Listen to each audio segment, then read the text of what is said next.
এক নম্বর হচ্ছে রোজা রেখে দিনের বেলায় আপনাদেরকে খুবই সতর্ক থাকতে হবে।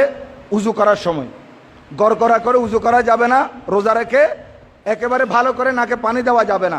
নাকে পানি দিবেন হালকা এবং এমনি স্বাভাবিক নিয়মে কুলি করবেন, গড়গড়া করে কুলি করবেন না। এদিকে সতর্ক থাকবেন, কারণ যদি পানি ঢুকে যায় আপনার রোজা ভঙ্গ হয়ে যাবে এই কারণে। আর যদি ইচ্ছাকৃত আপনি গড়গড়া করতে গিয়ে যদি রোজার পানি ঢুকে যায় তাহলে কজও দিতে হবে, কফারও দিতে হবে। এদিকে লক্ষ্য রাখবেন। এই মশলাগুলা খুবই সতর্ক।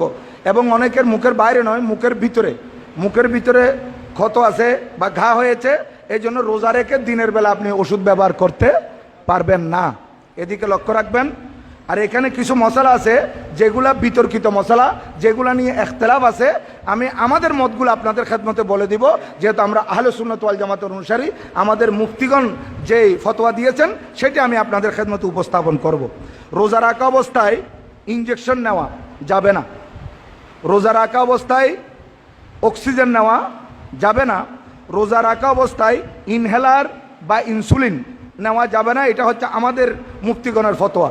কিন্তু আপনারা ডায়াবেটিস হাসপাতালে গিয়ে দেখবেন সেখানে বড় করে ব্যানার টাকিয়ে দিয়েছে, অভিজ্ঞ মুফতিগণের ফতোয়া, ইনসুলিন ব্যবহার করলে রোজা ভঙ্গ হয় না। এটা ওনারা দিয়েছেন।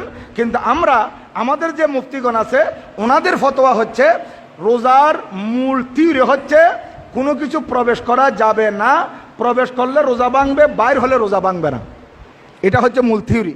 এই কারণে ইনসুলিন যে আপনি ব্যবহার করতেছেন, ইনসুলিন যদি বা চামড়া টেনে আপনি চামড়া দিচ্ছেন, কিন্তু এটার প্রতিক্রিয়াটা আপনার পুরো শরীরে যাচ্ছে, আপনার ওই সুগারটা আপনাকে টেনে দিচ্ছে, কন্ট্রোল করতেছে, তাহলে এটার প্রতিক্রিয়া আপনার পুরো শরীরের মধ্যে যাচ্ছে। এই জন্য আমাদের মুফতিগণের ফতোয়া হচ্ছে ইনসুলিন ব্যবহার করলে রোজা থাকবে না। হ্যাঁ, যারা ডায়াবেটিস রুগী আছেন আপনারা ইফতারের সময়, সেই সময় তো কোনো অসুবিধা হয় না, যেহেতু ইনসুলিন আগে নিতে হয়। এই জন্য ইফতারের সময় আপনাদেরকে বলতেছি, ইফতারের সময় যখন হয়ে গেছে আপনি ইনসুলিন নেন, তাহলে আপনার রোজা ভেঙে গেল, তারপর আপনি 10 মিনিট পর ইফতার করেন। এটাই আমাদের ফতোয়া। এদিকে একটু লক্ষ্য রাখবেন। আর বিশেষ করে এই রোজা রাখা অবস্থায় অনেকে মনে করে আমার বারবার থুতু আসতেছে, আমি এগুলো গিলে ফেলি, রোজা থাকবে কিনা? হ্যাঁ, রোজা হবে। থুতু গিললে রোজা ভাঙবে না। আপনার ভিতরের থুতু গিলে ফেললেন, রোজা ভাঙবে না। কিন্তু একটা মশলা খেয়াল রাখবেন, অনেকের দাঁতের মারে দিয়ে রক্ত পড়ে।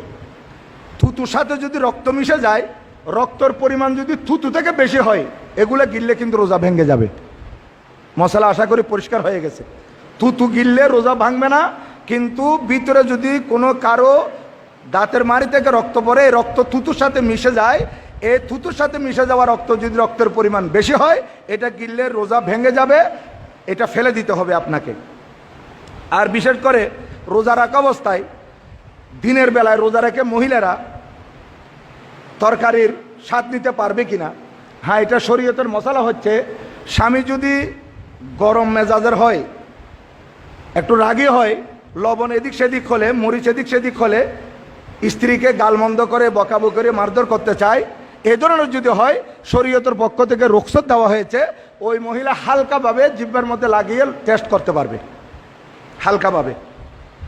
আচ্ছা, এখন বাচ্চাকে দুগ্ধপানকারী বাচ্চা আছে, তাকে দুধ পান করাতে পারবে। হ্যাঁ, যদি কোনো অভিজ্ঞ ডাক্তার বলে থাকেন যে দুধ পান করাতে গিয়ে সে রোজা রাখলে বাচ্চার ক্ষতি হবে, দুধ পাবে না, তাহলে ওই মহিলার জন্য শরীয়ত অনুমতি দিয়েছে, সে রোজা ভাঙতে পারবে, পরবর্তীতে কজা করে দিবে বাচ্চার কারণে। আর যদি অসুবিধা না হয় তাহলে বাচ্চাকে দুধ পান করাবে। আর কোনো গর্ভবতী মহিলা, তার পেটের মধ্যে বাচ্চা আছে, যদি অভিজ্ঞ ডাক্তার বলেন আপনি রোজা রাখতে পারবেন না, কারণ রোজা রাখলে আপনার পেটের বাচ্চার সমস্যা হবে, তাহলে তাও রোজা না রাখার অনুমতি আছে শরীয়তের পক্ষ থেকে, পরবর্তীতে এগুলা কজা করে দিবে। আর যদি কোনো ব্যক্তি বুলাক্রমে দিনের বেলায় পেট ভর্তি করে ভাত খেয়ে ফেলেছে, হঠাৎ করে মনে পড়ছে আমি তো রোজা রাখছি, এরকম হয়ে যায়। অথবা সামনে পানি পেয়েছে, পানি পান করে নিয়েছে, মনে পড়ছে আমি তো রোজা রাখছি, তাহলে গতকাল আমি মেশকাত শরীফে হাদিসে পাকে দেখেছি, আল্লাহর নবীজি ইরশাদ করেন, যদি কেউ কিছু খেয়ে ফেলে, পান করে অথবা খায়, তাহলে মনে করতে হবে ভুলবশত যেহেতু খেয়েছে, এগুলো আল্লাহ তাকে খাইয়ে দিয়েছে। তাহলে রোজা ভাঙবে না, রোজা ভাঙবে না। আপনি খাওয়ার সময় যখন আপনার মনে পড়ছে, তখন আপনার মুখের ভিতর যদি কিছু থাকে, এগুলো আর গিলতে পারবেন না। কথা ক্লিয়ার? যখন আপনি খাচ্ছেন আপনার মনে নাই আপনি রোজাদার, কিন্তু হঠাৎ মনে পড়লো, তখন আপনার মুখের মধ্যে কিছু খাদ্য আছে, সাথে সাথে এগুলো ফেলে দিতে হবে, তাহলে আপনার রোজা হয়ে যাবে, রোজা ভাঙবে না। আচ্ছা, রোজা রাখতে হয় সুবে সাদেক থেকে শুরু করে সূর্য অস্ত যাওয়া পর্যন্ত। এই সুবে সাদেক থেকে শুরু করে সূর্য অস্ত যাওয়া পর্যন্ত এই টাইমের মধ্যে খানা পিনা সহবাস ইত্যাদি মানা। হ্যাঁ, আমি বারবার একটা মশলা বলি, আমাদেরকে আঞ্জুমানের পক্ষ থেকে লক্ষ লক্ষ টাকা খরচ করে, বিভিন্ন সংস্থার পক্ষ থেকে লক্ষ লক্ষ টাকা খরচ করে যে আপনার রমজানের তোফা দেওয়া হয়, এগুলো কেন দেওয়া হয়?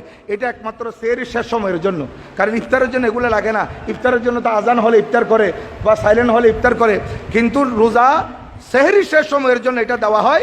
এই কারণে যেহেতু সেহরির একটা শেষ সময় আছে, সেহরির শেষ সময় আপনি খানা বন্ধ করে দিবেন, এরপরে 5-6 মিনিট পরে আজান হবে। আমাদের এখানে একটা গলত রসম, ভুল একটা প্রথা আছে যে এখন আজান হয় না খেতে পারবো। আজান হয় সুবে সাদেকের সময়, আর আপনার খানা বন্ধ করতে হবে সুবে সাদেকের আগে। তাহলে আপনি আজান দিচ্ছে, তখন যদি খানা বন্ধ করেন, আপনি ইচ্ছে করে আপনার রোজাটা আপনি ভেঙে ফেললেন।